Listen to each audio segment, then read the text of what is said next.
If I could also ask if anybody who has their microphones on, just to mute them with the exception of those who are presenting and talking, please. Thank you.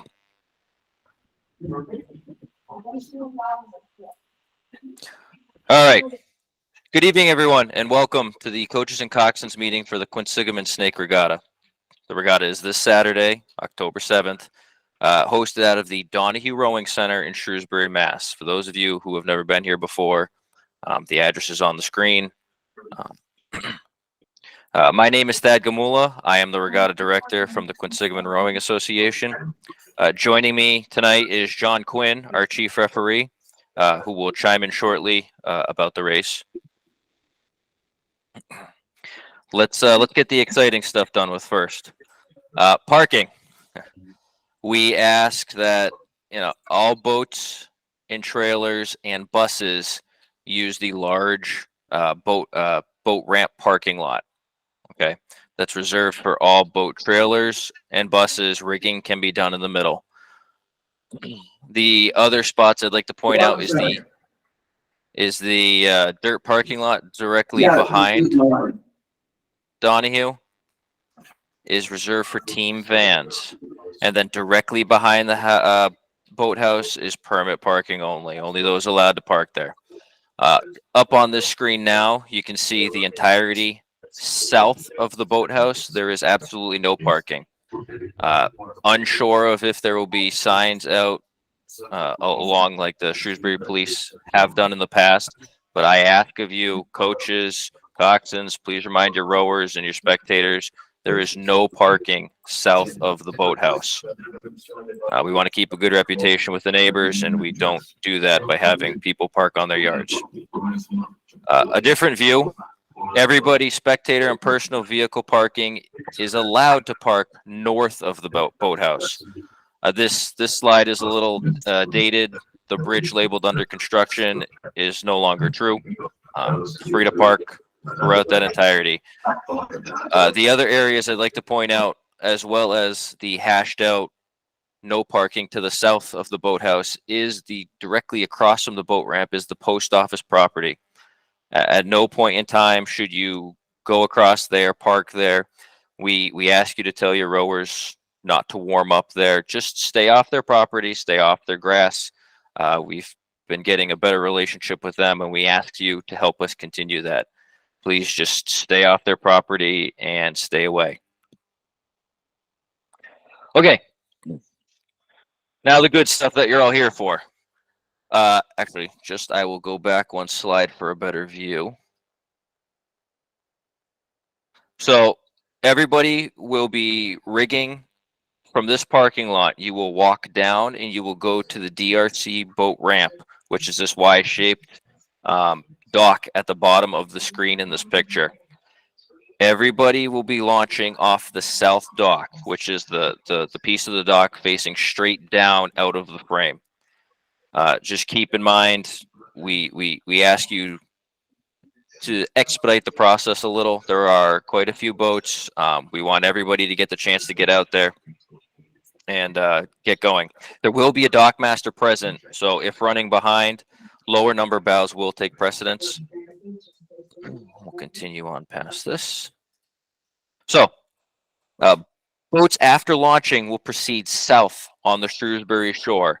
You can see on this large map, Shrewsbury's the lower right, Worcester's the upper left. Okay, so you're going to travel south along the Shrewsbury shore, which is the same shore you are launching from. You will continue south through the Route 9 bridge. It's a big blue arch bridge.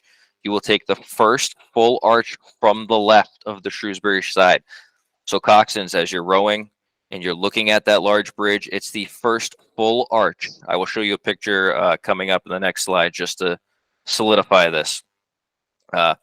When going to the start, please make sure the buoys are on your starboard side, coxswains. Starboard side for the entirety of this race, you'll be fine. After going through the Route 9 bridge, you can see the little inset here. We call this area the Narrows. It's named the Narrows for a reason. It is narrow. Proceed carefully. A marshal should be placed there and listen to any commands they give. Racing crews will always take precedence through the narrows. There's enough space, but just be aware. Don't get your blades over the buoy line. Just be aware of your surroundings. So once again, stay starboard side. Buoys are on the starboard side. Precedence to racing crews going through the narrows. Once you get past the narrows, you're going to keep your islands straight in front of you labeled in the map as A, B, and C off to your starboard side as well. Okay? A, B, and C off to your starboard side. There are 2 more larger islands further out. We're not going to go around them. You're going to keep those islands on your right as you go past them. And we ask you not to go past that furthest island. That island marked A is a tiny little island way at the bottom of the lake. And then you can see a solid line on this map. It's a do not cross line. There's another little peninsula with a roundhouse on it. We ask you not to go into that cove because the marshal who will be at the start won't be able to see you, and more importantly, you won't be able to hear them for when they call your race. So please stay out from that far cove, and there's plenty of space up there to do your warm-ups as well as warming up down the course as you go.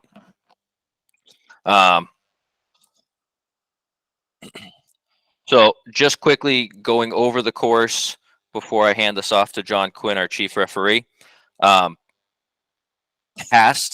Once you get past the start, John and his crew will start you, and he's going to go over that in a second. But just so everybody's aware, there are little yellow triangles marked throughout this map. This is a good map to study as a coxswain. They are there because there are shallow areas. So that beach right after the start is very shallow. Further down, there's another area of rocks that sticks out. It's by an ice cream, big pink building, also shallow. And then further on down, we have a pump house. The biggest thing to remember with all this is if you're following the shoreline, it's not going to be advantageous for you anyways. So if you follow the buoy line, you're in a better position and you won't be near the shallows.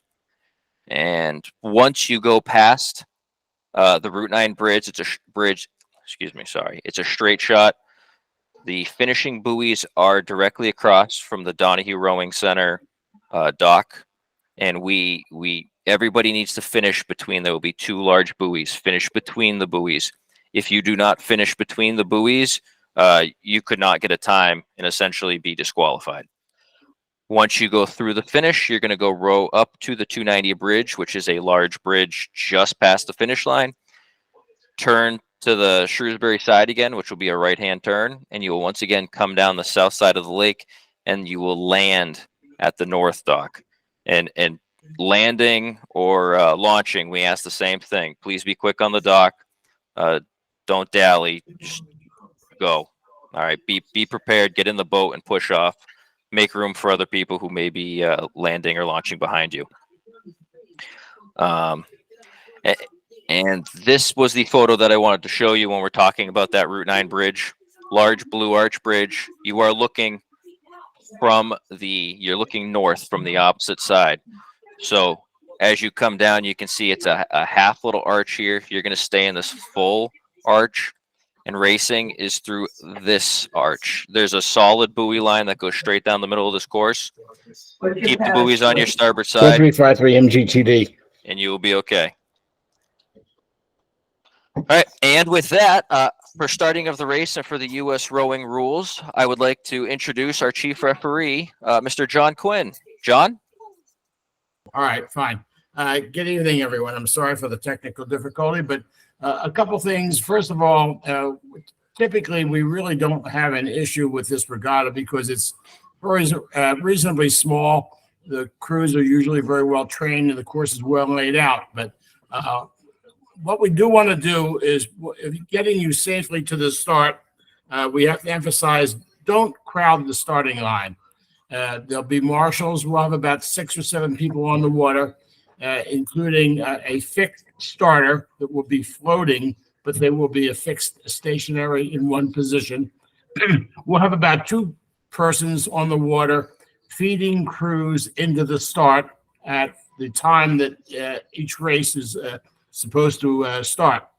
We'll call you downstream. The person, the referee, the marshal on the water above the start will be releasing you to come downstream at a paddle. And as soon as the starter can see you paddling downstream, they'll pick you up and talk you through the start. We want you to come through the starting buoys and do not race to the start. We need approximately 10 seconds or so, 10 or 12 seconds between boats in order to properly identify and get ready to record you into the system.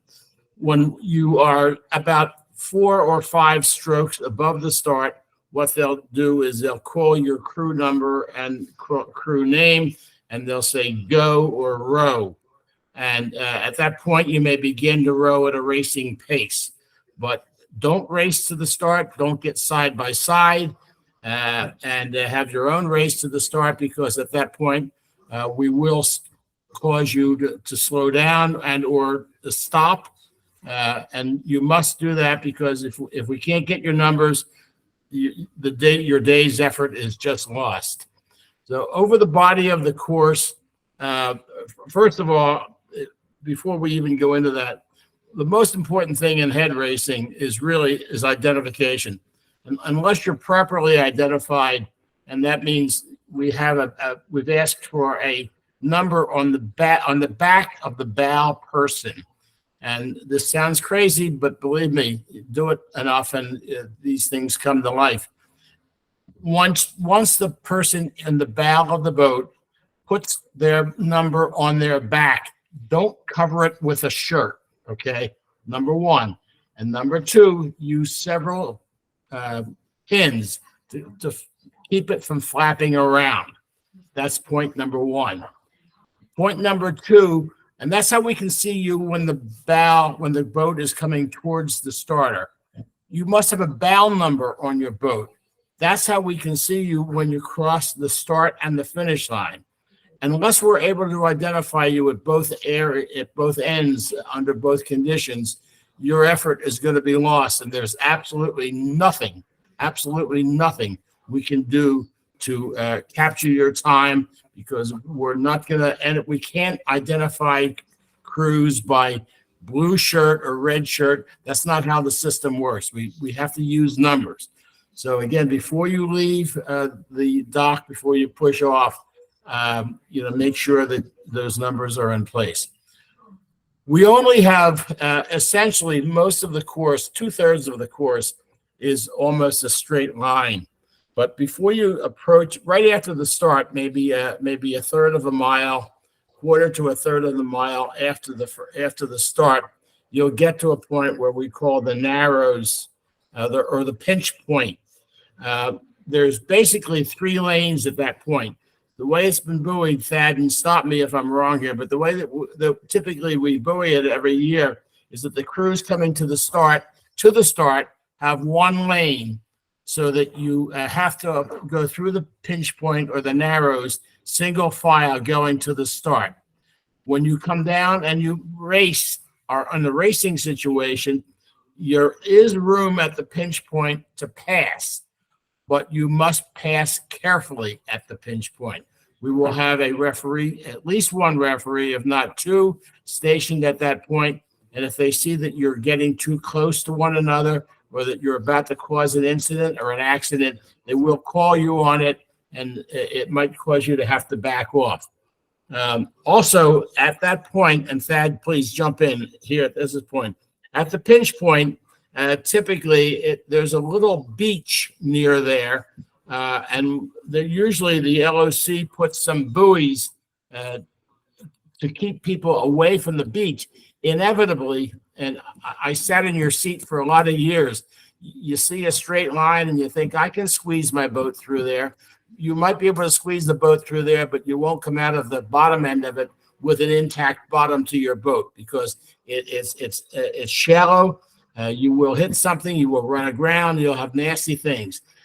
Don't go inside those buoys that mark the beach, okay? Stay to the outside, stay in the course.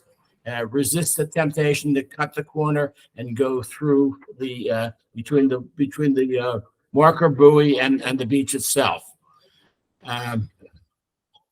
Over the body of the course, below the pinch point or the narrows, down to the Route 9 bridge, it's a pretty straight shot.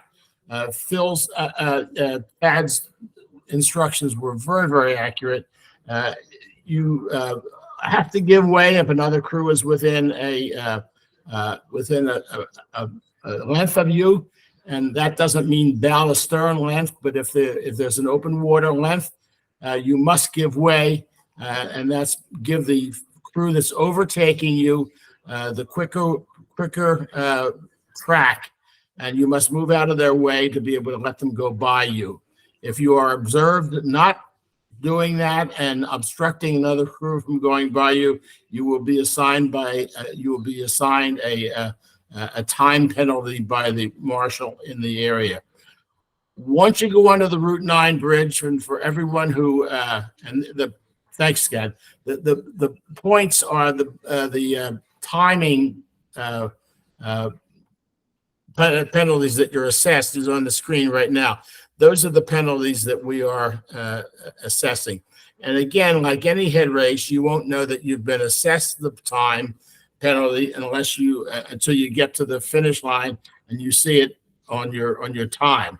But we will have a record of it, and once you are observed making any of those infractions, there's nothing we can do. It's not a negotiable situation. Understand, please, there's a difference between a protest and an appeal. If you are appealing a penalty, it's one thing. You might take exception to the fact that you didn't think that you deserved the penalty, the time there was some issue, but you cannot come into the dock master or an official and say, I'm going to protest the actions of another crew, because unless it's seen and reported by the referees on the course, we cannot take your word that an infraction happened. That's just head racing, and the process for doing that is pretty much outlined here. As with all races, I mean, once you're down below the Route 9 bridge, it's a straight shot because that is the 2,000-meter course, and you'll be running it from the 2,000-meter mark down to the 0-meter mark, almost to the 0-meter mark, about the 500-meter mark, which is where Donahue Rowing Club is, about 500 meters into the course. It's a straight shot, so it should not be a steering, should not be an issue. The only thing is you have to give way if a crew that's slower than you has a faster line. They must give way to you over the body of the course. Okay. A couple things. Number one, as with any race, head race or otherwise, safety is our most important consideration, and then followed closely after that by fairness. We always defer to safety. If something happens to you over the body of the course, if someone happens to get ejected from your shell, do not leave that person in the water, because at that point in time, they become nothing more than a floating target for the next crew in line. Unlike a 2,000-meter race, if someone gets ejected from the boat, sometimes crews have been known to continue. Do not leave a person that's been ejected from your shell in a head race, because they become really a floating target.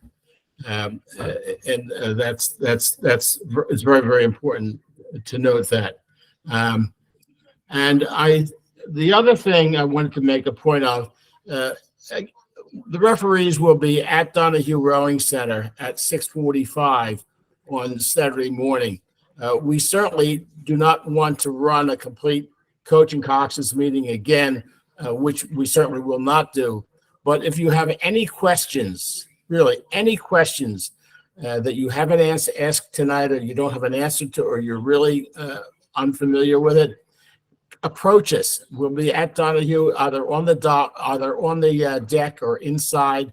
Ask us. Do not do not, please, go on the water uninformed or with any kind of a question or issue, because at that point in time, it becomes a dangerous situation. We would just as soon answer your questions before you go on the water.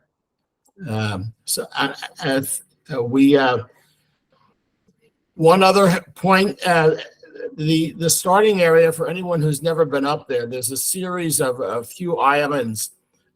Just a suggestion: if you are launching your boats and you can follow, and if you're unsure of where you're going, follow a local crew to the start, because sometimes over the years we've been doing these races. What, Thad, about 15 years or so? It's been a while.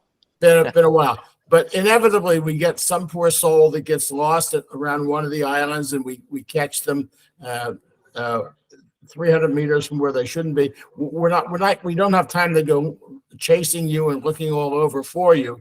But if you're made late for your race, there's nothing much we can do about it. So follow a home crew, and just do your warm ups in consideration with them. And just make sure you get yourself to the starting line and in good order. Any questions? I'll try to answer them now. Thad, if I didn't cover anything. No, that was good. I'm actually just going to go back to the map again, just to. Yeah. Right here is what John's talking about. The little A, B, and C were the islands I was referencing before. What we have is a buoy line that will go straight from C, and it goes to the Route 9 bridge, and then to the Route 9 bridge up to the finish. That's the buoy line that you're going to get. And so you're essentially going to follow that buoy line when you're warming up all the way. That buoy line will stop at the first island. You're going to go around the first island, and then there's going to be another island directly in front of you that's kind of sideways. Just, steer to the left of that, and then you'll see the furthest island, and everybody will be there. You'll see a bunch of boats. Everybody will be going in the same direction, as John had said. Now, one other thing, that is the way it's laid out this year. And in the past, what we've done is keep the dividing buoy line, the buoy line that divides the racing lane from the passage lane.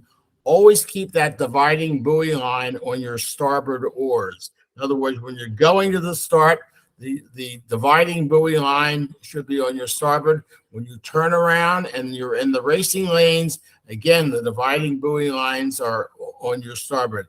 If you get into a situation either going to or coming from the start and the dividing buoy lines are on your port side, you're in the wrong lane. Please move to your proper lane before you cause an accident. Right. All right. Thank you, John. You're welcome.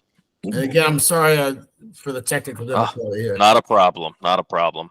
That pretty much brings us to the end of our presentation.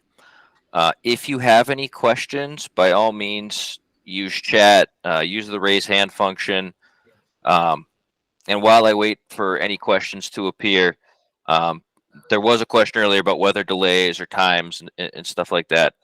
Please check the snake.qra.org website for all updates to the race schedule. That is the website we're going off of. That's the official website, so please check that. Once again, a recording of this will be available on our YouTube channel, Quinsigamond Rowing Association. If you missed anything or you didn't catch something, you can always go back and play it over again.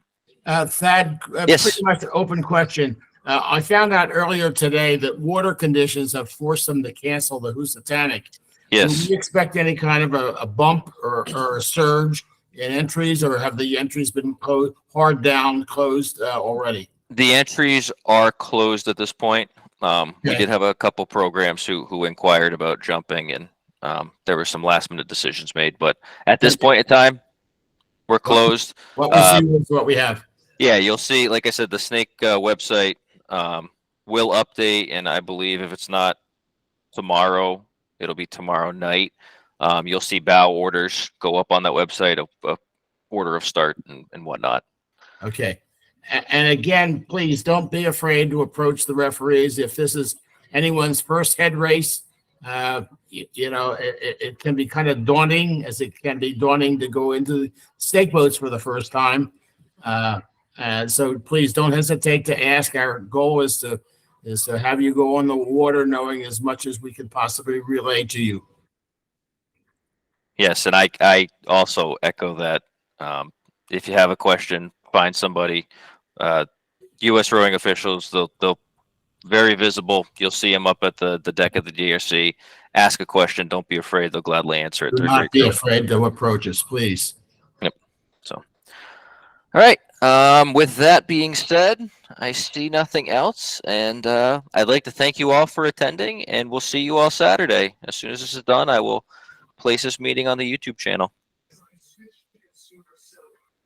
All right. Thank you, everyone. Thank you, everyone. Bye-bye. Have a good one.